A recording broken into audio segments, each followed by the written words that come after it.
Выходной день. Время, когда можно поваляться в постели до полудня, лениво почитать книжку или посмотреть очередную мелодраму. Но мы предлагаем изменить привычный распорядок дня и начать выходные с прокачки. Мы заглянем в тренажерный зал к чемпионам мира, Европы и Олимпийских игр. Расскажем и покажем, как готовятся к турнирам профессиональные атлеты и в чем их секрет успеха.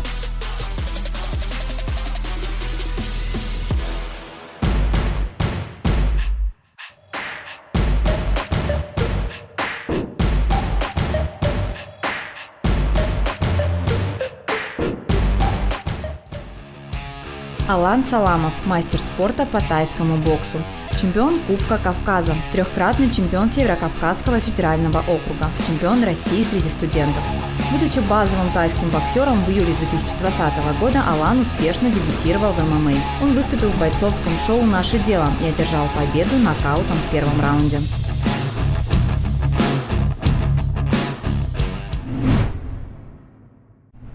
Алан, привет! Спасибо большое, что ты нашел время, согласился провести для нас тренировку. Здравствуйте, спасибо вам, что пригласили меня на вашу программу.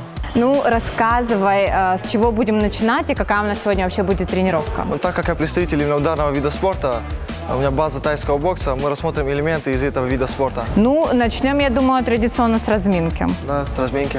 Пойдем разминаться тогда.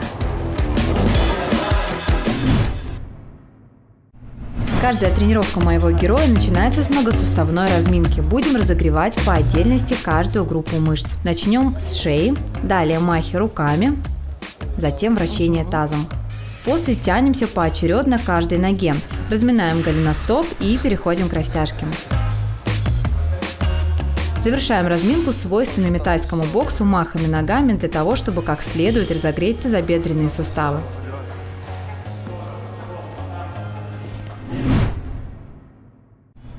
Сейчас мы разберем несколько элементов из ударной техники и рассмотрим несколько фишек именно из тайского бокса, которые работают в бою. Ну, я даже подготовилась. Дело осталось за малым, надеюсь, перчатки. Именно работать начнем с левой руки, именно до конца это левый джеб под шагом. Так, я должна сейчас как? Что Левой с правой рукой? С правой рукой пока на Правая голове. рука здесь, На голове. левой бью. Не впереди, а на голове. Вот так? Да, желательно возле подбородка. Да. Ага. Левой. И левой бью. Да, еще. Еще. Только вот руку до конца нужно вытягивать, чтобы плечо вот именно выпрямлять. вот. Ага. И добавляем правую руку. Это двоечку пробиваем навстречу. Так, вот так и двоечку, так. да. Ага. Только в корпус сильно поверни и ноги ближе. Ага, ужас. Как сложно, оказывается, заниматься Двоечку. тайским боксом. Еще. Еще. 2, 3, 4. Локоть. Слушай, на самом деле это очень сложно и очень крутые ощущения испытываешь, когда боксируешь. Я даже никогда не думала, что это может быть так увлекательно. Можно немножко нам отдохнуть и заодно и поговорить. Хорошо. Я думаю, ты дашь мне передохнуть. Расскажи вообще, как в твою жизнь пришел спорт? Я начал заниматься 14 лет тайским боксом под руководством Арсена Есиева в 40-й школе. И спустя 1 год я уже перешел к главному тренеру, это Тарии Верди сейчас. И буквально пару месяцев назад, я 6 лет тренировался у него, пару месяцев назад решил попробовать себя в ММА. И уже за несколько месяцев провел 2 профессиональных боя в одной из лучших лиг по ММА в России. Ну, об этом мы чуть позже тоже поговорим, но расскажи, почему именно тайский бокс? Ну, я учился в этой школе, и однажды в один день к нам пришли Арсен Есиев, и они начали пропагандировать именно вот этот спорт у нас в школе. И с первой же тренировки, как они открыли эту секцию, я начал ходить к ним, и вот так это затянуло меня в профессиональный спорт. А какие-то другие виды спорта ты пробовал еще или не успел уже? Да, я ходил до этого и на бокс пару месяцев. Ну, как обычные мальчишки, они ходят на разные виды спорта, пробуют себя везде. Но именно тайский бокс дал для меня возможность для профессионального развития. А когда ты понял, что это не просто твое хобби, да, не секция, которую ты посещаешь там в свободное от учебы время, а именно это то, с чем ты хочешь связать свою профессиональную деятельность уже? Спустя 2,5 года, когда я уже тренировался, мне предложили выступить по профессионалам в 16 лет в Чечне на очень хорошем уровне. В Колизее, это очень большая Ахмат-арена, где по телевизору была прямая трансляция, и был очень хороший соперник. И после того, как я одержал победу в этом бою, я уже понял для себя то, что я могу заниматься этим видом спорта и также выступать по профессионалам, пробовать себя в этой сфере. чемпион России, это тоже достаточно серьезно. Вот этот статус, который у тебя есть, он тебе как-то помогает уже достигать новые цели именно вот в этом виде спорта? Да, конечно, это очень хорошее звание. Там я уже выполнил звание, Мастера спорта. И этого мне хватило, чтобы уже попробовать себя именно профессионала в ММА. Рассказывай, какое упражнение у нас будет следующим. Сегодня мы рассмотрим базовое упражнение жим лежа. Как для любого спортсмена, это упражнение развивает общую силу и также для увеличения мышц груди. Так, попробуем. Ну, я думаю, ты для начала мне продемонстрируешь, как нужно правильно его выполнять, а потом я попробую. Жим лежа – одно из самых популярных упражнений для тех, кто хочет иметь красивое тело. Оно помогает проработать не только мышцы груди, но и дельты с трицепсами. Алан рекомендует сделать акцент на правильной технике. Ноги должны твердо стоять на полу, спина напряжена, руки плотно сжаты на штанге. При выполнении жима не разводите локти в сторону, старайтесь держать их в одном положении, а силу направьте в толчок. Мне кажется, уже достаточно. Можно немножко передохнуть. Отлично. Ну, как раз во время наших традиционных перерывов мы поговорим с тобой. Расскажи вообще, как пришла тебе в голову идея податься в поп-ММА? В начале года я отправлял заявку на шоу «Битва за хайп». Это вот блогера Мирана Сардарова. И я вообще забыл то, что отправлял заявку, и улетел в Таиланд на сборы, где хотел провести ряд профессиональных боев. И вот как раз вот этот карантин начался, начали границы закрываться. Я вернулся обратно домой. И спустя неделю или две мне позвонили с этого шоу Артур Рутинян. И он сказал, то, что «Битва за хайп» закрывается, и он открывает свое шоу, которое будет называться «Наше дело». И предложил мне уже летом подраться там, на первом же турнире. И я сразу же согласился. Что такое поп-ММА? Поп-ММА – это шоу, в котором также дерутся и профессиональные бойцы, и непрофессиональные бойцы, где бывают очень часто битвы разных блогеров, которых никогда вообще, может, не тренировались смешанными единоборствами, но у них есть большая аудитория, и многие хотят увидеть бой одного блогера с другим. Это очень большую популярность набирает в России. Ну вот как тебя, профессионального спортсмена, занесло туда? Почему ты, например, не думал о том, чтобы попробовать себя, ну так скажем, в традиционных боях?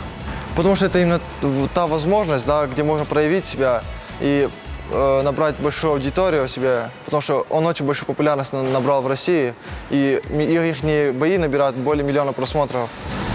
То есть это, получается, тобой двигала жажда славы, известности? Ну да, это именно там можно просто заявить о себе очень хорошо на всю Россию. У тебя, может быть, дальше планы проявить себя профессионально уже в боях? Либо это вот все на уровне баловства так и останется вот? Ну, на данный момент я подписал контракт на 3 боя и уже выиграл 1 бой по контракту, не считая отборочный бой. И там очень хорошие перспективы я вижу в этой организации. И пока буду драться именно в этой организации по ПМА. Не повлияет ли это как-то на твою карьеру в тайском боксе? Ну, пока я немножко завязал именно с тайским боксом до конца года, думаю. А в новом году я хочу выступить на серии на любительские соревнования. Это Кубок России, СКФО, пройти эти соревнования. Но также не останавливать и в выступлениях в профессионалах. А сейчас тренировочный твой процесс из чего состоит?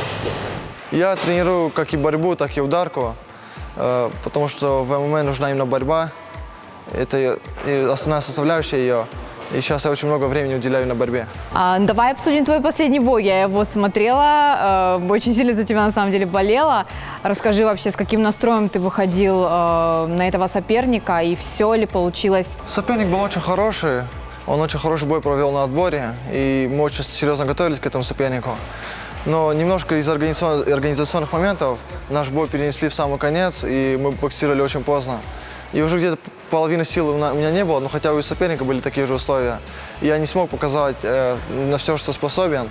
Но в основном мы показали очень зрелищный, хороший бой. Очень много зрителей оставляли комментарии потом. И очень многим понравился на этом бой. Ты следишь за обратной связью, за комментариями, за лайками? Да, конечно, я стараюсь всем отвечать. Все, кто пишет, интересуется. Очень много людей пишет и поддерживает. Насколько возросла твоя популярность после того, как ты подписал контракт с этим промоушеном? В недавней поездке в Москве очень много людей узнавали уже зрители, очень многие уже знали меня. Ну, возросла. Можешь подтвердить, да, то, что это больше, наверное, не про спорт история, а больше про хайп, про популярность, про подписчиков, про лайки, про шумиху? Больше отношусь к этой организации как профессионально, потому что это для меня очень хорошее профессиональное развитие, так как бои тоже заносятся также на шердог. Но и заодно можно очень хорошую популярность набрать там. И после того, как ты там хорошую популярность наберешь, ты можешь попасть уже в любую лигу профессиональную, хорошую. И начинать драться в хороших профессиональных лигах. Как происходит подбор соперников? И там матчмейкеры, они сами сводят, и они, наверное, скоро хотят сделать вообще гран-при и вести пояс этой организации. И в новом году, думаю, уже будут интересные новости. Правильно понимаю, в этой лиге могут выступать и, допустим, люди, которые, в принципе, особого отношения к спорту не имеют также, да? Да, именно в этом. Профессиональные спортсмены. В этом и заключается их фишка, потому что люди уже устали смотреть обычные бои разных организаций, профессиональные бои. Людям интересны бои, люди, которые никогда не занимались спортом, вообще работают менеджерами в офисах. И вот им интересны такие бои, противостояния людей, которые никогда не тренировались. Обычных простых людей. Далеки от спорта, и как они пройдут этот путь. Или бои обычных блогеров. Дальше мы уделим внимание мышцам рук, которые также немало важны для профессионального развития спортсмена. Показывай упражнения тогда. Гантелями становимся, спина должна быть ровная. И поднимаем каждую гантелю под. И главное не забывать за дыхание.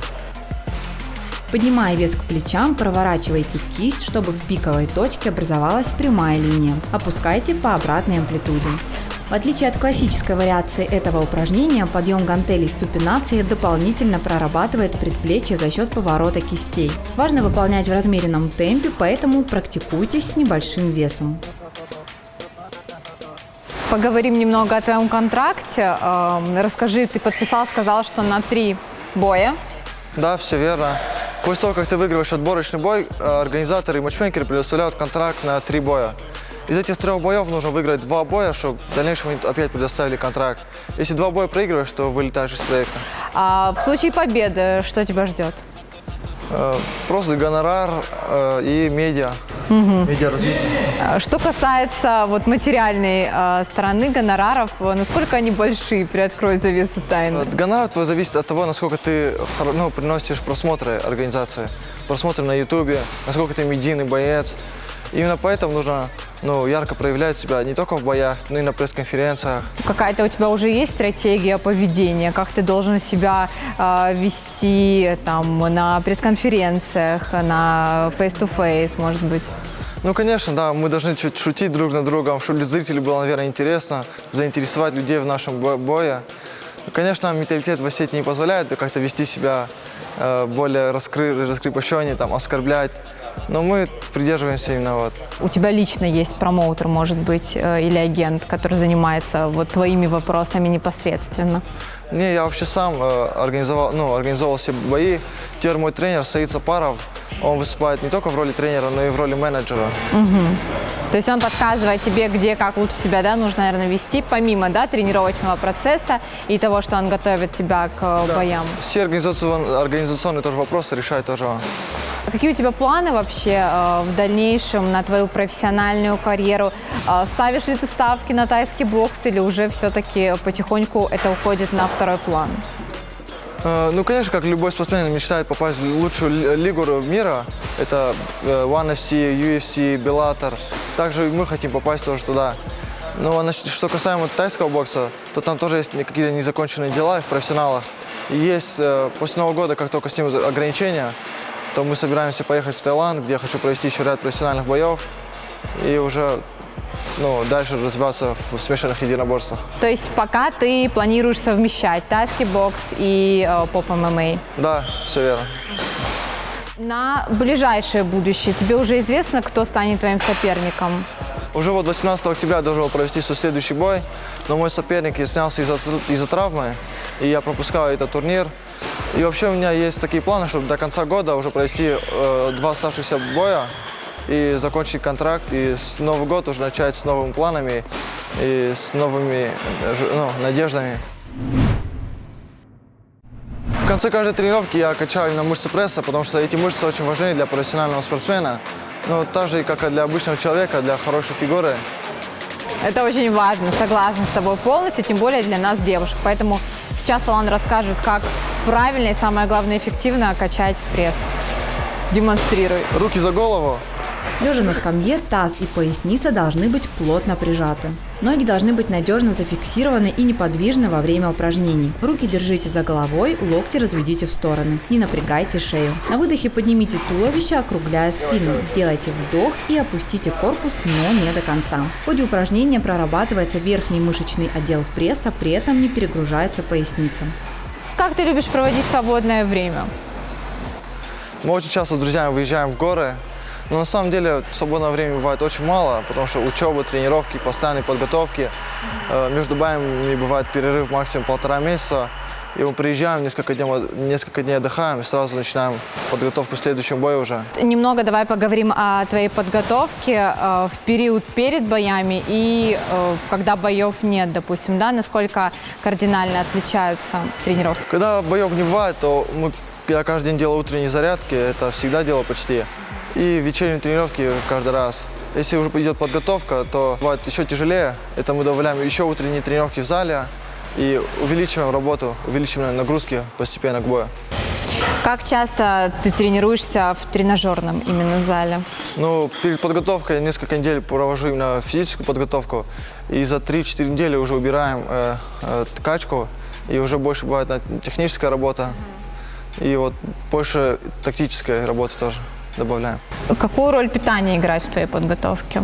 Конечно, мы убираем плохое питание, это газировки, это очень, сладкое тоже так убираем. И больше правильного питания. Приходится тебе вес гонять во время подготовки? Особо я много не гонял, около 5 килограммов на каждый бой. И это, он очень спокойно уходит, у меня за неделю даже уходит уже вес. Для обычной жизни согнать вес за неделю, это, наверное, слишком экстремально, но, может быть, ты поделишься какими-то советами для наших телезрителей, для простых людей, непрофессиональных спортсменов о том, как можно, может быть, сбросить вес или держать себя просто в хорошей физической форме. У каждого человека это свой подход должен быть. Мы уже несколько лет выступаем, и у меня уже есть опыт в этом. Я просто рассчитывал калории, рассчитывал, сколько я потрачу за день, за 2 тренировки. У нас уже бывают такие расчеты. Мы уже очень углубленно изучаем это все, профессиональные спортсмены. И нам очень легко это дается. Алан, спасибо тебе большое за уделенное время. Я тебе желаю ярких, красивых побед. Надеюсь, очень скоро мы будем снова радоваться за тебя, смотря твои поединки. Спасибо вам большое. Я был очень рад участвовать в вашей программе. Спасибо тебе. На сегодня все. Мы отлично поработали на лапах и прокачали верх. Берите на заметку план тренировок нашего чемпиона, и вы точно будете в форме. С вами был Алан Саламов. Занимайтесь спортом, смотрите бои проекта «Наше дело» и болейте за нас.